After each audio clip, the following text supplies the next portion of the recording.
पीपलपुर गांव में ठाकुर साहब का एक बड़ा घर था जहां हर काम समय पर होता था।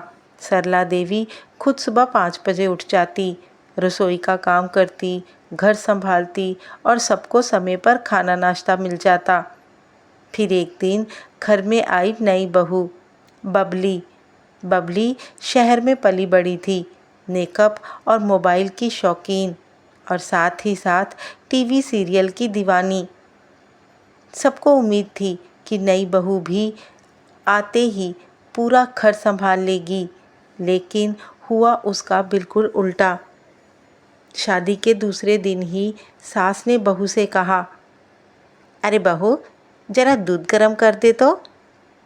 बबली ने सास को पलटकर जवाब दिया, सासू माँ, मैं तो दूध को हाथ भी नहीं लगाती, मेरी स्किन खराब हो जाती है। वहीं पति ने बबली से कहा, अरे बबली, मेरे कपड़े तो प्रेस कर दो। बबली ने मुस्कुराते हुए कहा, डार्लिंग, मैं तो खुद अपना सारा काम स्मार्ट छोटू से करवाती थी, मुझे प्रेस करना नहीं आता। प्लीज़ आप अपने कपड़े खुद प्रेस कर लो और हाँ, मेरी भी साड़ी प्रेस कर देना। ऐसे ही दिन बीतने लगे। फिर एक दिन बबली की ननंद रिंकू ने कहा, भाभी, क्या आज आप दाल मखनी बनाओगे? मेरे दोस्त आपके हाथ की दाल मखनी खाना चाहते हैं। बबली ने पलटकर जवाब दिया, रिंकू, मुझे तो सिर्फ स्वीट डिश बनाना आता है, ये दाल वाल मुझसे नहीं बनती।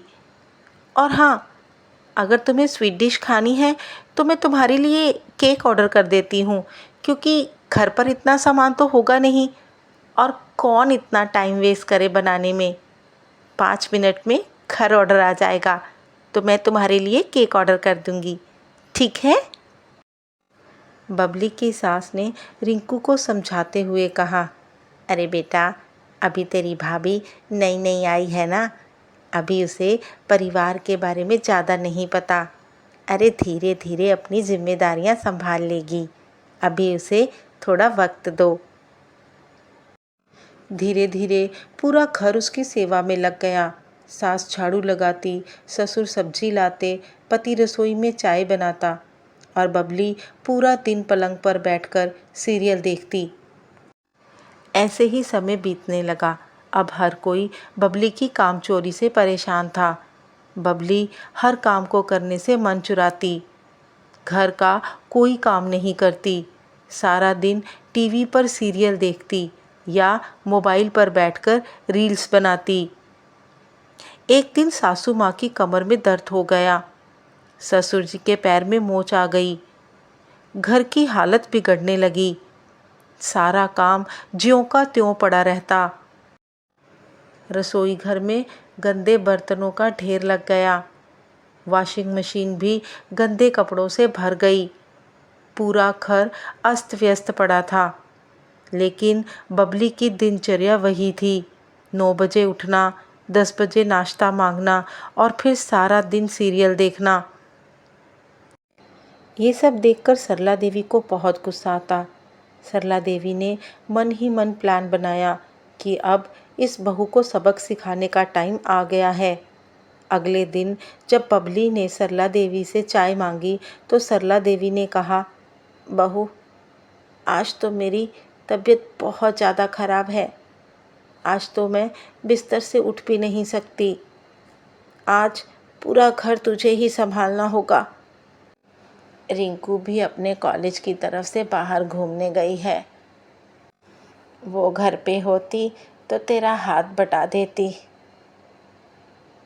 बबली ने पहली बार झाड़ू उठाया, धूल उड़कर उसकी आंखों में चली गई।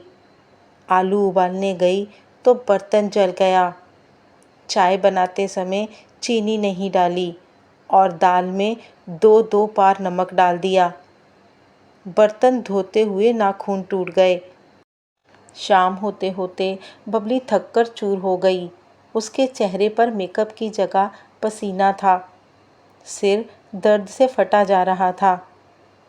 रात को जब पूरा परिवार खाना खाने बैठा बबली ने थाली में आलू की जली हुई सब्जी परोसी। सबने खाना खाकर बबली की तारीफ की। आज तो खाना खाकर स्वाद आ गया। इतना स्वादिष्ट खाना हमने कभी नहीं खाया।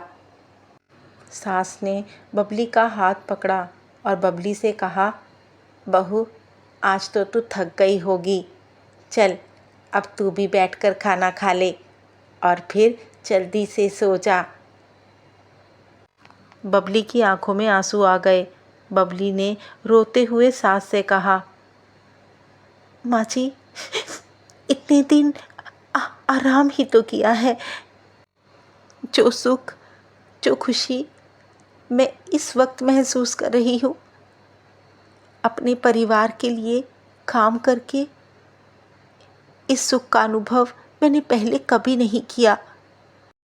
सास ने भी बहू को समझाते हुए कहा, अब समझ आया बहू, काम करना सिर्फ हाथ का नहीं, दिल का भी काम होता है।